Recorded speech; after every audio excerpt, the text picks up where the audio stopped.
They additionally had the opportunity to accept U.S. support as an investor in potential projects to develop peaceful nuclear energy together under a mutually agreed upon framework. Yet in response, Iran would have to forfeit their enrichment capacity once and for all.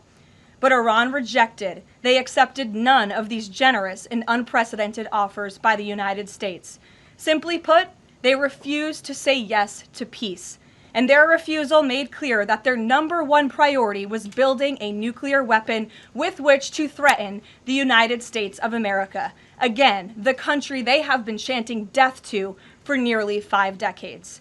Let me state this again clearly. Iran rejected the path of peace because the terrorists in charge of this regime wanted to build nuclear weapons to use against Americans and our allies. President Trump made the determination, a courageous determination and decision, that the path the United States was on with Iran had only one outcome: massive death and destruction at the hands of a nuclear-armed terroristic regime. That path of death and destruction and threats against the American people have ended with Operation Epic Fury. Operation Epic Fury has forged a new path that will better ensure the security of the United States and our people. The terrorists made a bet that President Trump would be like many of his predecessors, that he would just talk and he would refuse to enforce his clear red lines. But that has proven to be a catastrophic error in judgment. When President Trump makes a threat, and I have reiterated that threat many times from this podium to all of you over the past year, President Trump does not bluff. The president's words are backed up by the mightiest warriors in the world who possess the most sophisticated capabilities this world has ever known. 49 and counting of the most senior Iranian regime leaders, including the supreme leader, have already been wiped off the face of the earth.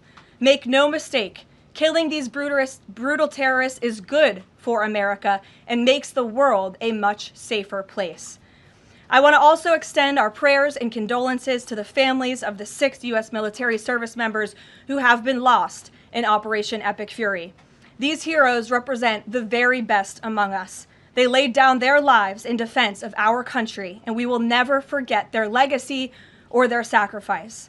As the president said, we grieve for these American patriots and their families as we continue the righteous mission for which they gave their lives.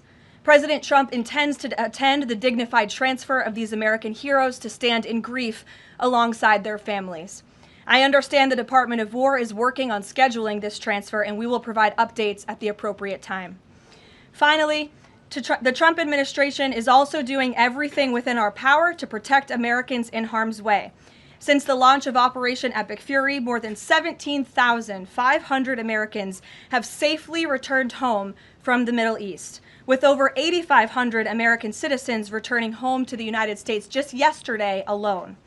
If you are a U.S. citizen in the Middle East looking to return to the United States, the Secretary of State asks that you please register with the State Department at step.state.gov. The State Department will identify where you are and provide travel options directly to you. The administration is already rapidly chartering flights free of charge and booking commercial options, which we expect to become increasingly available as time goes on and the success of this mission further comes to fruition.